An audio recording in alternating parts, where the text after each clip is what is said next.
drivers. An important step is to change the graphics card first and do the software after. Once you're done uninstalling the old drivers, proceed to download the AMD drivers from AMD Adrenalin. And that's it. That's how you change your graphics card. Leave a comment if you have any PC related questions. Merry Christmas.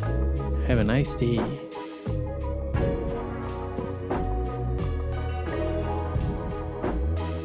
Jingle bell, jingle bell, jingle all the way. No shift.